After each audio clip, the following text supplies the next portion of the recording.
David Hume was a pretty famous thinker from Scotland who lived in the 18th century.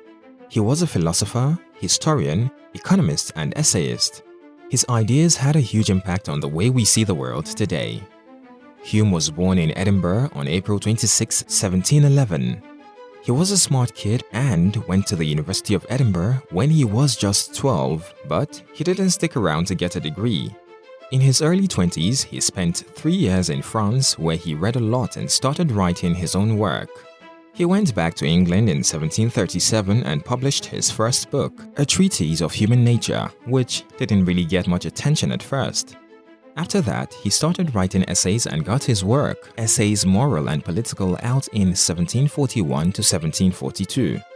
He tried to get a job as a tutor and at a university, but his controversial views on religion didn't make things easy. However, he did find success as a historian with his The History of England, which was a hit and widely read for more than 100 years. In the 1750s, Hume moved to London and worked as the Under-Secretary of State for a while. He retired in 1769 and went back to Edinburgh, where he was a big figure in the Scottish Enlightenment until he died on the 25th of August, 1776. Hume's work covered a lot of areas. His early book, A Treatise of Human Nature, talked about how our minds work and how our understanding is limited to what we experience. He also wrote an inquiry concerning human understanding and an inquiry concerning the principles of morals, which dug deeper into how we think and our ideas of right and wrong. One of his last works, Dialogues Concerning Natural Religion, was only published after he died. In it, he questioned the existence of God and the validity of religion, which was a pretty touchy subject back then. All in all, David Hume had some big ideas that still shape the way we think today, not just in philosophy but also in politics, economics, and other social sciences. In today's video, we are going to explore some of his philosophies, so sit back and enjoy the ride. Welcome to BlackRock Inspired.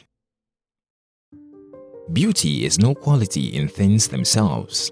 It exists merely in the mind, which contemplates them, and each mind perceives a different beauty.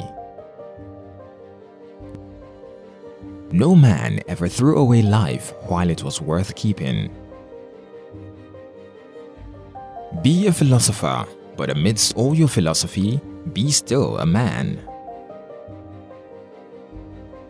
He is happy whose circumstances suit his temper, but he is more excellent who can suit his temper to his circumstance. It is an absurdity to believe that the deity has human passions, and one of the lowest of human passions, a restless appetite for applause. If we take in our hand any volume of divinity or school metaphysics, for instance, let us ask, does it contain any abstract reasoning concerning quantity or number? No. Does it contain any experimental reasoning concerning matter of fact and existence? No. Commit it then to the flames, for it can contain nothing but sophistry and illusion.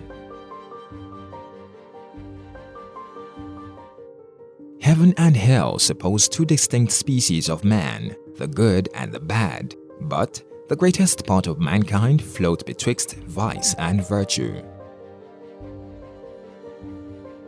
It is possible for the same thing both to be and not to be.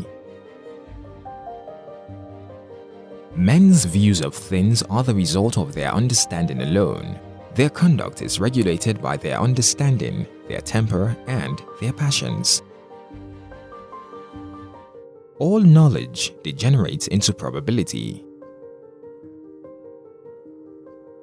Our minds can create new ideas from the components which experience has already given us by combining together our existing ideas in new ways or by shuffling the components of our existing ideas, but we are quite unable to form any completely new ideas beyond those that have already been given to us by sensation or feeling. It's when we start working together that the real healing takes place. It's when we start spilling our sweat and not our blood. Nothing appears more surprising to those who consider human affairs with a philosophical eye than the easiness with which the many are governed by the few and the implicit submission with which men resign their own sentiments and passions to those of their rulers. The heart has its reasons which reason knows not of. Character is the result of a system of stereotyped principles. There is nothing which so generally strikes the imagination and engages the affections of man as the right of property.